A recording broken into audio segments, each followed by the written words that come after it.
But Barack had originally asked me to do a talk on the future of startup accelerators. And it's so cool to be like friends with Barack, and he's so cool. I said, I don't want to tell you your business, but I think it would be a better idea to have a discussion about the future rather than just have me stand up and talk about my opinions, especially with so many great people here from 500 Techstars, a lot of the local accelerators, wise guys. So I'll have them introduce themselves.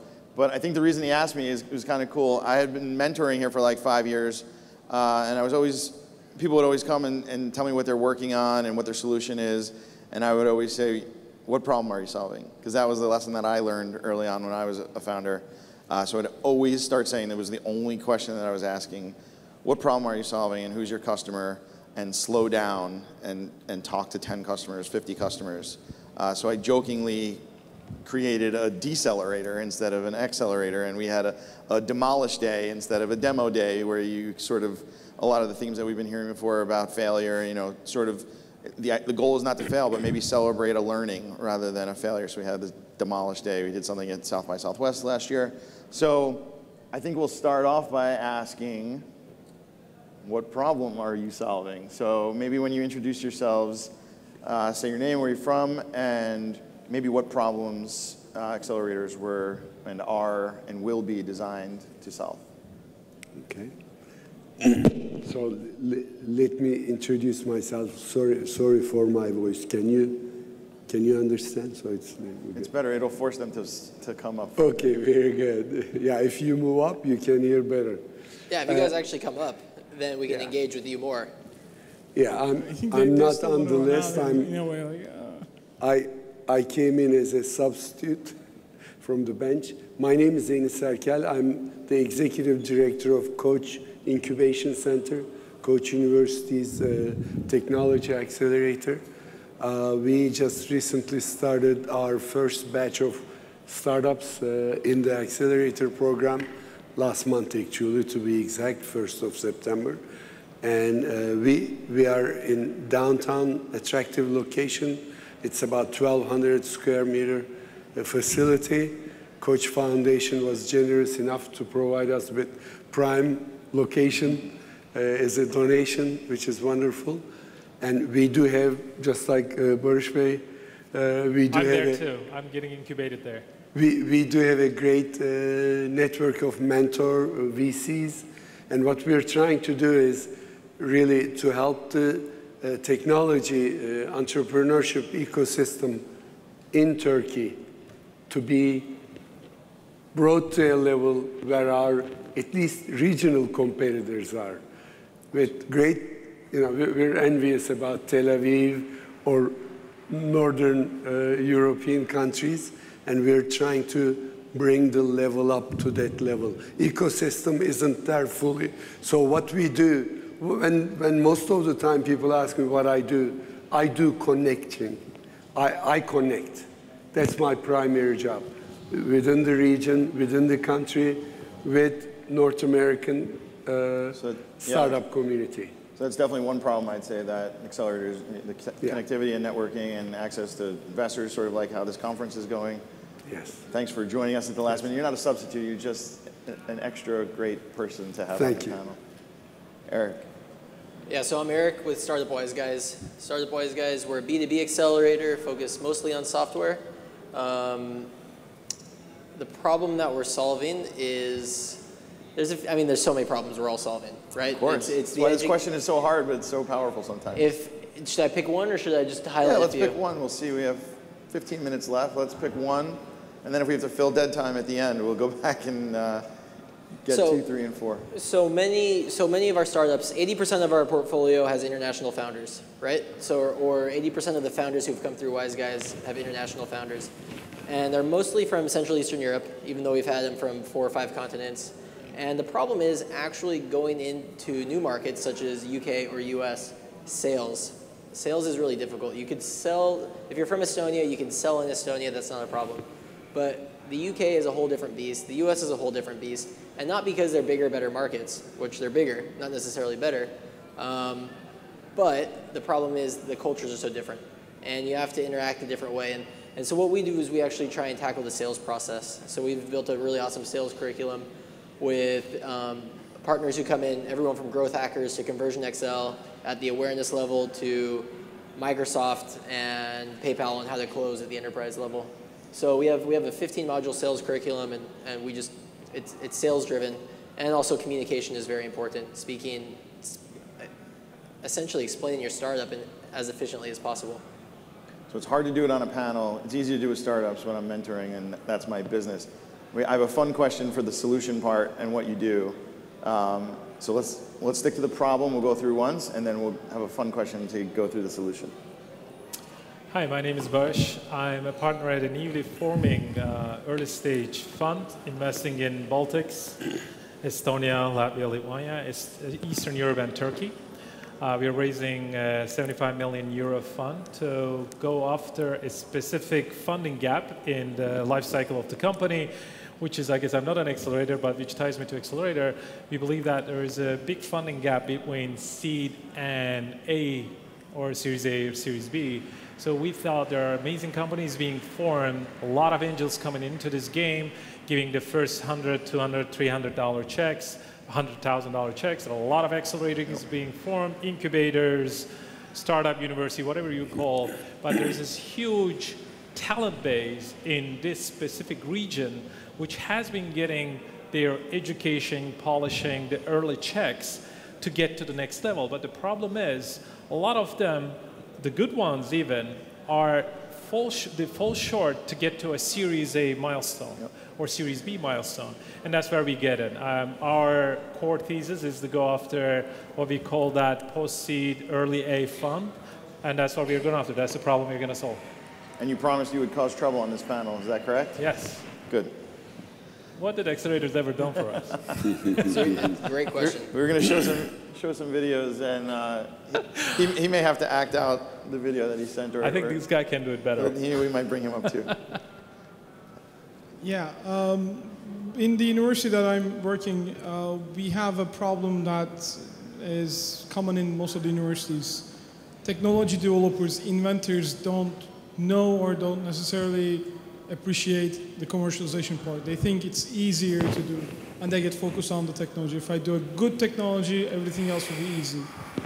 And it's not. So we try to convince them that the product itself is not worth, is as worth as the commercialization path, which we build our own accelerator model on the intellectual property-based startups.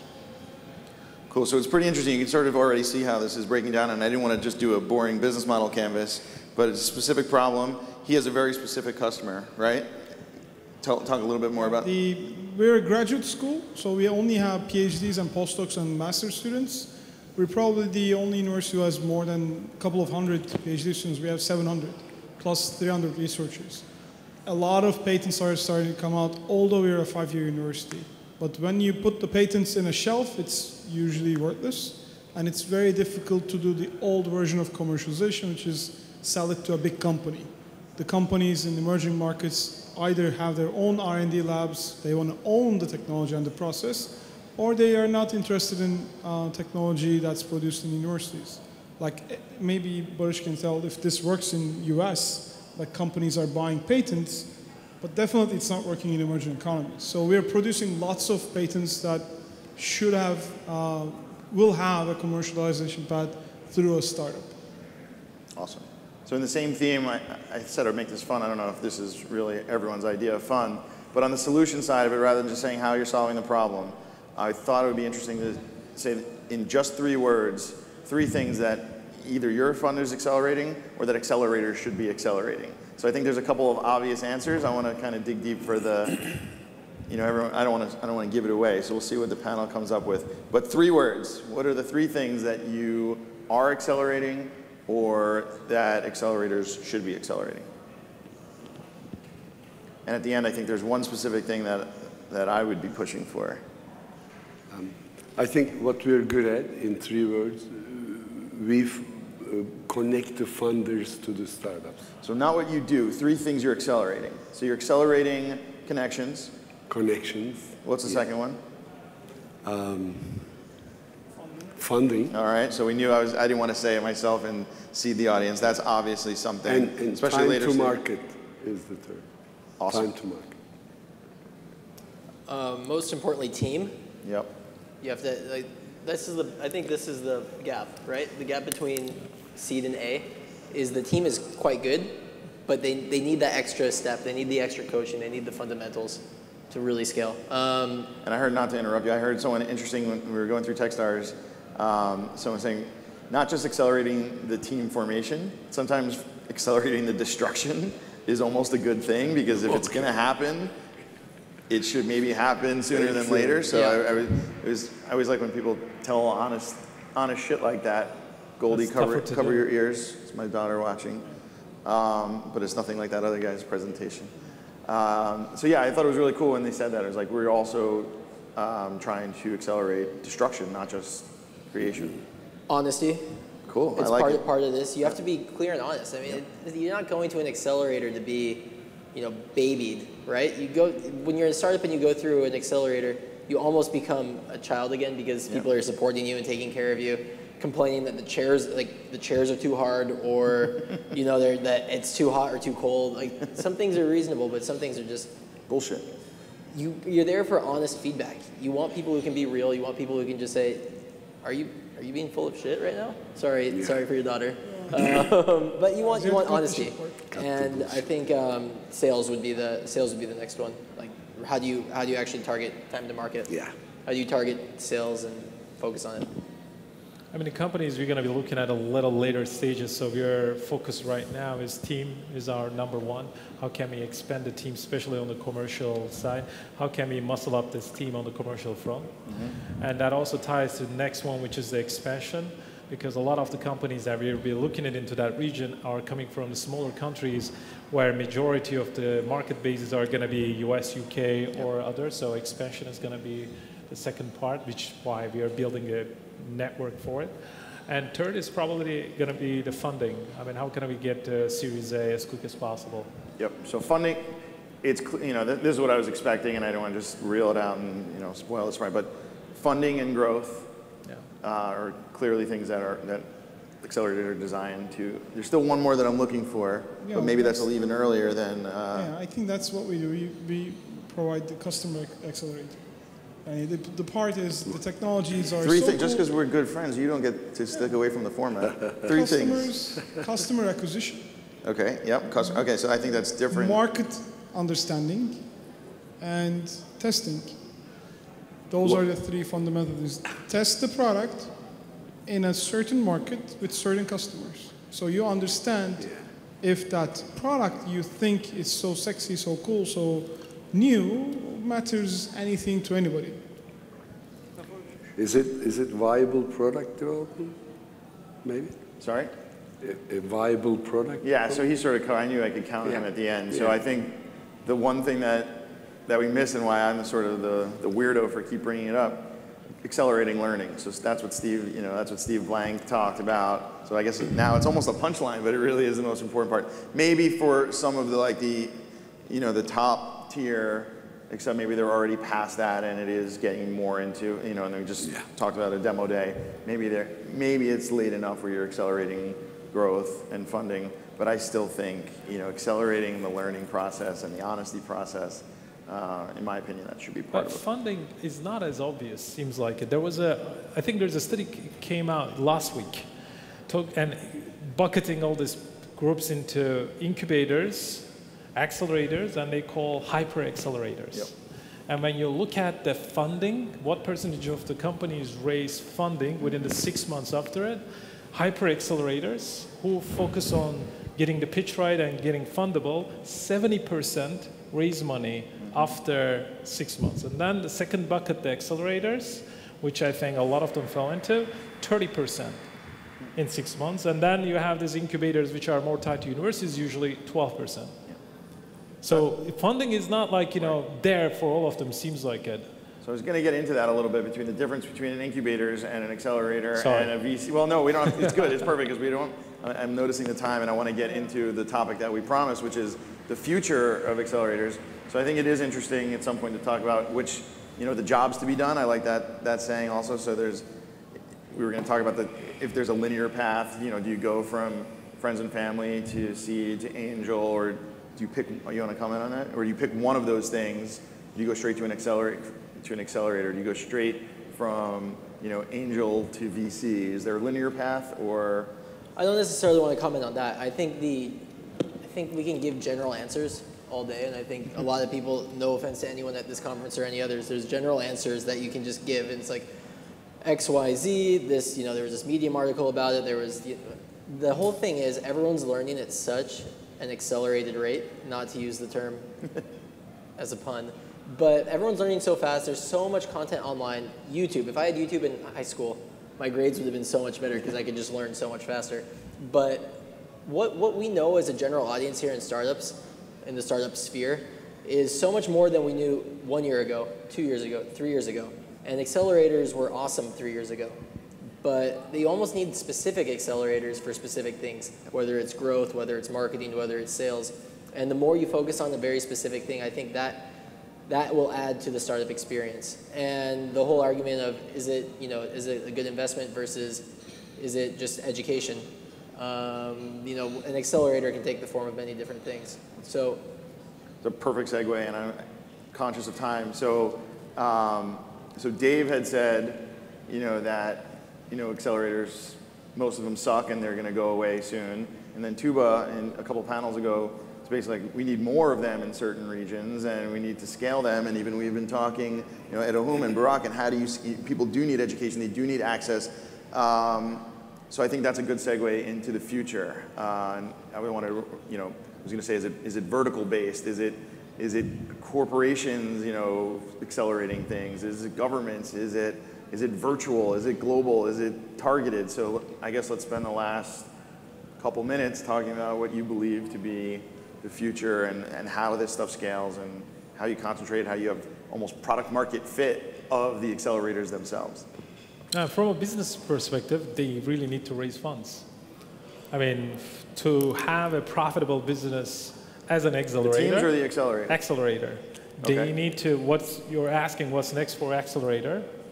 I think they need to have enough capital to be able to follow on, double down, triple down on their winners so they can sustain their businesses. Or is that the job of the VC and having, what do they call that, downstream? Yeah, but it is the job of the VC, but as an accelerator, you got to make money. How are you going to make money? Are you going to make money from the rentals and the services, or are you going to make money on your winners? And they need to start putting money. I mean, again, the biggest challenge there is the signaling problem, right? Yep.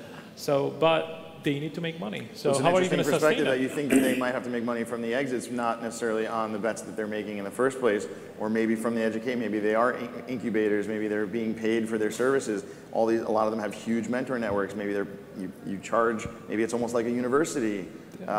Maybe. Any final thoughts? So I feel like my back's to you. I want to. So I was one of the early entrepreneurs in Research Triangle Park in 91 years, 1999.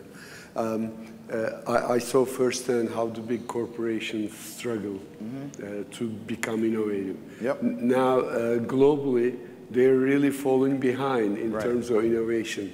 So it is a perfect match, actually, the accelerators teaming up with several, not just one big holding or one big enterprise. Yep. We need to somehow create an environment for the accelerators where multiple enterprises will be benefiting, not to get culturally influenced. That's why I'm not pairing them one to one. No, I agree. Like a multi-company vertical-based accelerator where X and they fund it too. Eric, go for it. Who's going to say the big corporates are actually going to be around? Yeah, right. So it's like I think that's a different panel, but I think it's a great point. It's the same thing, right? So if you're going into corporate acceleration, especially like we're doing one with the telco right now, that's awesome because we're educating the employees potentially if they want to be educated on this lean process. You know, people in their 30s and 40s aren't necessarily lucky enough unless you are innovative enough to think about this type of learning and this type of mindset. And so all these employees now who, you know, we're just going to take this normal 9-to-5 job and have this normal thing.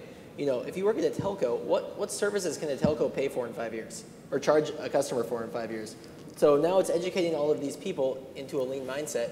and providing the platform for them. So the accelerator model is going to be at multiple tiers and multiple verticals, and it's not one answer. I love it. I agree, and as long as the corporates are staying away from the accelerators, it's not going to work. And it's very difficult for small accelerators in non-existing exit markets to depend on equity shares.